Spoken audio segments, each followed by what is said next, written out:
특검은 잠시 후 오후 2시에 김건희 여사를 소환 조사합니다. 이번이 구속 후 세 번째 조사죠. 김 여사는 그동안 특검 소환 출석은 하면서도 대부분 진술 거부권을 행사해 왔습니다. 과연 오늘은 어떨지 지켜볼 일입니다. 자, 특검은 지난 18일 김건희 여사를 소환 조사하면서 명태균 씨와의 메신저 대화 내역을 제시한 것으로 알려졌습니다. 저희 채널A가 취재해 봤더니 지난 2021년 7월 두 사람의 메신저 대화 내용은 이렇습니다. 명태균 씨가 대선 경선 주자였던 윤 전 대통령이 지지율 1위로 나왔던 여론조사가 중단된다는 기사를 공유했습니다. 자, 그러자 김 여사가 어쩌죠? 보시는 것처럼 메시지를 보냈고요. 또 명태균 씨가 관계없다, 대안을 마련했다라고 답을 합니다. 자, 그러자 김건희 여사가 다행이다라고 답변을 했다는 겁니다. 자, 특검은 이 대화를 김건희 여사가 명태균 씨에게 묵시적인 지시를 한 정황으로 해석을 하고 있습니다. 자, 저때의 대화 이후에 이루어진 과정들을 면밀히 주목을 하고 있는 상황이라고요. 네, 맞습니다. 일단 이 대화 이후에 명 씨가 취했던 방식이 사실상 자신이 운영하는 지역 언론사 의뢰 형식으로 여론조사를 새로 시작을 했다는 겁니다. 네. 그렇기 때문에 김건희 씨가 어쩌죠라고 이야기를 했고 거기에 대한 대안이 있다라고 얘기를 했고 거기에 대한 구체적인 내용들을 공유를 한 것이기 때문에 네. 계속해서 어떤 이 공천 개입의 핵심적인 골이었던 네. 무상으로 여론조사를 제공받았다라는 의혹을 규명할 만한 결정적인 내용이 나왔다라는 생각이 들고요.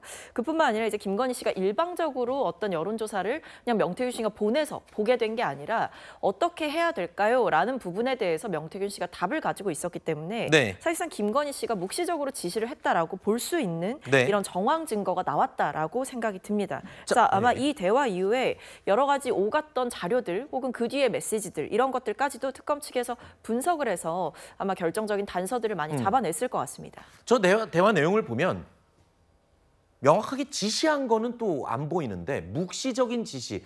그러면 저거는 누가 봐도 지시한 걸로 봐야 한다. 뭐 이런 해석인 건가요? 그러면? 특검 입장에서는 미심쩍은 내용은 특검 입장대로 맞는 것 같긴 해요. 아, 그래요? 뭔가 여론조사와 관련돼서 시작 단계에서 서로 주고받은 의사 연락이 있었다는 것은 이제 밝혀진 거잖아요. 네. 그에 대한 해석 문제인데 만약에 저렇게 어쩌죠라는 그 단어가 주는 의미가 네. 그러니까 김건희 여사 입장에서 보면 이게 지시로 볼 수 있느냐라는 본인의 항변이 있을 수는 있어요. 왜냐하면 네. 구체적인 지시를 하지 서로 간에 대안과 관련돼서 상의한 게 없잖아요. 네. 그럼 이렇게 하겠습니다, 저렇게 하겠습니다 이렇게 상의한 게 없기 때문에 구체적인 그 명태균 씨에 제공한 여론조사가 본인이 자금을 들여서 행한 여론조사인지에 대해서 네. 아니면 다른 곳에서 한 부분을 본인이 받아서 전달한 것인지 여기에 대해서는 사실 경우의 수가 있기 때문에 네. 사실 약간의 공방은 더 진행되지 않을까 개인적으로 생각합니다. 그렇군요. 특검 수사가 진행이 될수록 김건희 여사에게는 불리한 상황이 될 수밖에 없습니다. 자, 그런 증거와 진술들이 계속 나오고 있기 때문인데요. 이봉관 서희건설 회장의 자수서 그리고 반클리프 목걸이 실물을 제출한 것으로 알려져 있죠. 이게 바로 대표적인 그 예라고 할 수 있겠습니다. 그런데 김건희 여사는 구치소로 접견을 온 신평 변호사에게 이봉관 서희건설 회장에 대해서 이런 생각을 밝혔다고 합니다. 김 여사가 하는 말씀이 이봉관 회장이 그 정권과 손을 잡고 우리를 죽이려고 저렇게 하는 거겠지요. 저한테 무섭니다. 그래서 그건 당연한 이치입니다. 바로 그런 의도를 갖고 하는 겁니다. 하고 제가 답변을 했습니다. 여사는 이 모든 게 다 이봉관 회장이 지어내고 있는 말이다. 뭐 이런 생각이신가 봐요. 아니 그에 관해서는 제가 물어보지도 않았고 이미 그 일은 다 터져버렸는데 만약에 뭐 그런 사실이 진실이라 그러면은 그것을 뭐 부인한들 무슨 소용이 있겠습니까? 대화 중에서 김 여사도 회한에서 막 그런 말씀을 많이 하셨고. 신평 변호사는 김 여사가 의혹을 부인하는 차원에서 한 말은 아니다라고 마무리를 또 했는데 그렇다면 왜 이봉관 회장이 정권과 손을 잡고 우리를 죽이려고 한다라는 말을 했을지 그 의도가 궁금합니다. 자, 김건희 여사의 이런 생각을 비춰봤을 때 앞으로 특검 수사에 임하는 태도 어떨지 짐작이 좀 갑니다. 혐의를 부인하거나 진술을 거부하는 대응이 계속 이어질 것 같은 느낌인데요. 네, 맞습니다. 일단 김건희 씨가 지금 하고 있는 말들은 철저하게 이제 본인은 피해자다라는 생각이 있는 것 같습니다. 결국에는 이 서희건설이 어떤 이 목걸이의 실물과 그리고 본인들이 전달을 했고 인사청탁을 했다라는 부분에 대해서 인정하는 내용을 밝혔다라고 한다면 네. 사실 정상적인 대응은 이 부분에 있어서 본인도 이실직고를 하고 이 수사 과정에서 협조를 하는 것이 맞죠. 근데 그게 아니라 지금 보면 정권과 손잡고 우리를 죽이려고 한다라는 것은 본인이 이 서희건설의 어떤 악의적인 의도에 의해서 탄압을 받고 있는 피해자다라는 의식이 깊게 자리한 발언이기 때문에 네. 사실상 김건희 씨는 본인의 잘못을 반성하거나 뉘우치기보다는 탓할 상대를 찾고 있다라는 생각이 듭니다. 네. 왜냐하면 이 외에도 이 서희건설 외에도 한동훈 전 대표에 대해서 얘기했던 대목도 눈여겨볼 만한데 그 부분 역시도 약간 한동훈 전 대표의 배신을 문제 삼는 그런 발언들을 했단 말이에요. 네. 그러니까 지금 김건희 씨는 본인의 부적절한 처신과 잘못된 행동들에 대한 반성보다는 누군가가 우리를 음해하고 공격하고 탄압하고 있다. 이것은 의도가 있는 공격이다. 이런 굉장히 피해자적인 서사를 본인에게 스스로 부여하고 있는 상황이라 앵커께서 짚어주신 대로 앞으로의 조사 과정에서도 본인은 모르쇠로 일관하면서 계속해서 어떤 대국민 여론전을 해갈 가능성이 높다라고 생각합니다. 네. 그리고 김건희 여사가 윤 전 대통령에게 꼭 전해달라고 한 말이 있었다고 하는데요. 심평 변호사의 이야기를 직접 들어보시죠.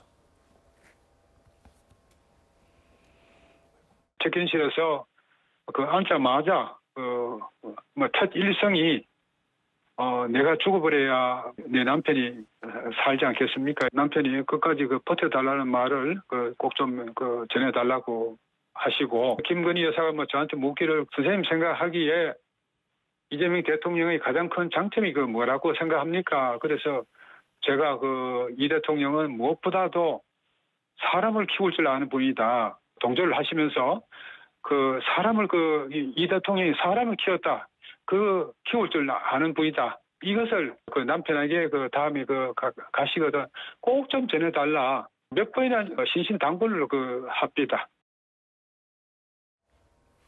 자, 일단 김건희 여사가 윤 전 대통령에게 두 가지 당부를 전해달라고 했습니다. 하나는 끝까지 버텨달라라는 것이었고요. 그리고 또 하나, 앞서 들으신 것처럼 사람을 키울 줄 안다는 이재명 대통령의 장점, 이걸 언급했습니다. 왜 이런 말을 전하려고 했을까요? 저게 이제 사실 심평 변호사가 저렇게 인터뷰할 것을 김건희 여사는 알고 있었겠죠. 네. 그리고 인터뷰를 김건희 여사의 양해를 했기 때문에 아마 외부에 했을 거로 보여지고, 그렇다면 이게 이제 윤 전 대통령에게 가는 메시지일 수도 있지만 또 하나는 국민께 가는 메시지일 수도 있다, 이 생각이 들고, 지금 어쨌든 내가 죽어야 남편이 산다라는 말은 본인이 이게 이제 법적인 구성 요건에 해당하는 여부를 떠나서 본인이 잘못을 했다는 부분을 그런 식으로 표현을 한 것 같아요. 내 잘못 때문에 어쨌든 이런 상황에 왔다라는 부분을 국민께 전하는 메시지가 하나 있는 것 같고, 그다음에 윤 전 대통령에게 끝까지 버텨달라 이런 부분은 사실 어느 정도 윤 전 대통령에 대한 여러 가지 특검의 수사 이런 것들이 정치적인 의미로 다가오는 부분도 없잖아 있다라고 보는 것 같습니다. 네. 그래서 그 정치적인 의미와 관련돼서는 정국이 바뀌면 그 정치적인 부담감이 좀 덜어질 수 있는 상황이 올 수 있다. 네. 여기에 대한 좀 용기를 주는 네. 자포자기하지 말라 이런 식의 어떤 메시지가 아닌가 개인적으로 그렇게 생각합니다. 네. 자, 김건희 여사의 이 발언을 지금 공개적으로 전하고 있는 심평 변호사. 이 심 변호사는 또 이런 해석을 했습니다. 윤 전 대통령의 정치적인 재기를 바라는 마음에서 그런 말을 한 게 아니겠냐. 이런 평가를 하기도 했습니다.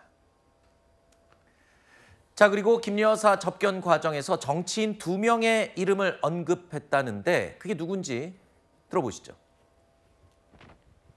여러 가지 이야기를 우리가 쭉 했죠. 그런 과정에서 한동훈 전 대표에 대한 이야기가 나왔습니다. 김 여사나 저나 이해를 공유하고 있는 것이 한동훈 전 당대표가 비대위원장 시절부터 자신이 최고의 자리에 오르겠다는 그런 야심을 가지고 윤석열 대통령에 대해서 배반의 마음을 가진 궁정 쿠데타를 계획하고 실행했다고 저는 보고 있고 인사 문제에 관해서는 아쉬움이 많았습니다. 그렇게 그 말씀을 드리니까 그 김사가 그렇지요. 정권 초반의 인사는 돌아가신 그 장제원 의원 있지 않습니까? 그분이 그 거의 다 했습니다. 뭐 그러면서 그런 많은 혼선이 그 빚어지게 된 것 같습니다. 하면서 이렇게 스스로 어떤 인사 문제에 있어서의 그 부족했던 점을 시인하시고.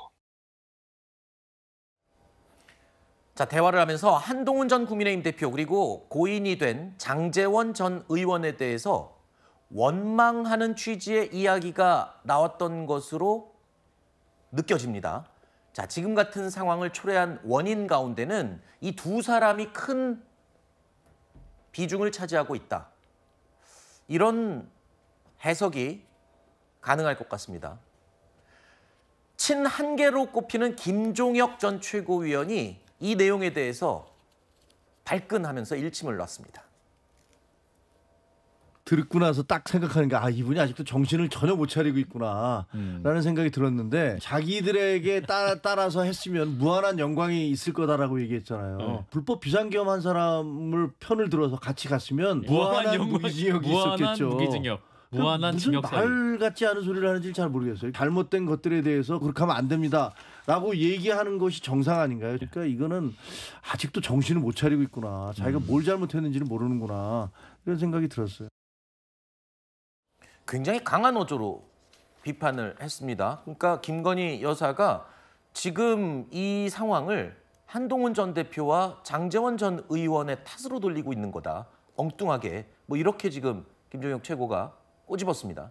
근데 저런 그 내부 인사들 또 내부 인사였던 분에 관련된 얘기들은 이렇게 밖으로 나오게끔 하는 건 아니죠. 그냥 네. 본인하고 뭐 지인 관계인 분한테 나 이렇게 생각한다라고 할 정도는 되는데 저게 공표되게 되는 것은 또 다른 분란의 여지가 있고 다만 이제 김종혁 최고위원이 저렇게 강한 반발을 하지만 2023년도 한동훈 당시 비대위원장이 12월 달에 들어오고 나서 계엄 전까지 그때는 당내 분란에 대해서는 사실은 그러니까 누가 잘못했는지 모르겠지만 두 분의 책임이 있는 거예요. 네. 윤 전 대통령과 당수였던 한동훈 전 비대위원장이 책임이 있는 거. 그거에 대해서는 다 부인할 수는 없는 거고요. 다만 네. 누가 더 잘못이 있느냐 이거 갖고 따질 이유가 전혀 없는 것이고 네네. 비상계엄은 명백히 대통령이 잘못이고 이걸 섞어서 얘기할 필요가 없는 거죠. 네. 그다음에 장제원 의원의 경우에는 뭐 저희들도 여러 가지 얘기를 들었지만 고인이 되신 마당에 그 이름을 올리는 것은 전 적절치 않다.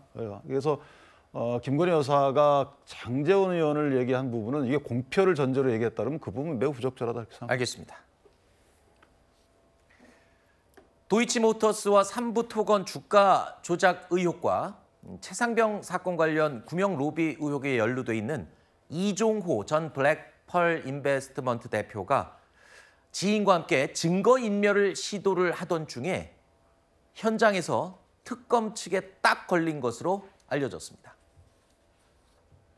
이종호가 7월 10일 우리 특검의 압수수색 이후에 측근과 함께 한강공원에서 증거를 인멸한 사실을 확인했습니다. 이후 특검은 이에 가담한 이종호 측근 A씨 부부 자택에 대해 다시 압수수색을 진행했고 휴대전화 여러 대를 압수하였습니다. 특검은 이 A씨의 증거인멸 혐의를 인지하여 피의자로 입건하였습니다. 이종호의 구명 로비 의혹과 관련한 수사도 계속 진행할 예정입니다.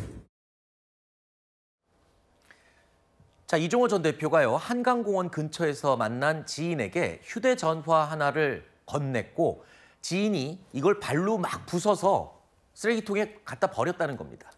자, 그런데 이 모든 과정을 특검 관계자가 다 지켜보고 있었다는 겁니다. 자, 발각된 과정도 그렇지만 과연 휴대전화에 뭐가 담겨 있을지 궁금하고 저렇게 부숴서 없애는 걸 보면 걸리면 안 되는 내용이 담겨 있기 때문에 당연히 그런 거겠죠. 그렇습니다. 그러니까 지금 보면 특검이 압수수색을 했을 때 확보하지 못했던 전화기라고 하거든요. 네.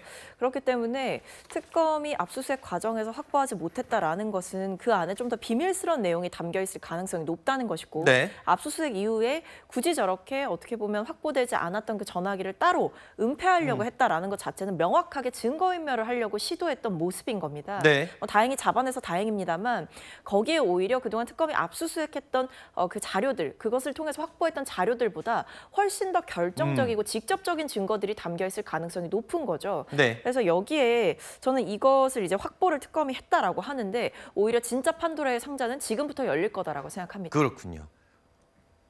또 전화기를 아무리 발로 밟아갖고 부숴서 버린다고 해도 그 안에 데이터는 금세 또 복구가 가능하다고 하니까요. 진짜 어떤 내용이 담겨 있는지 앞으로 지켜보겠습니다.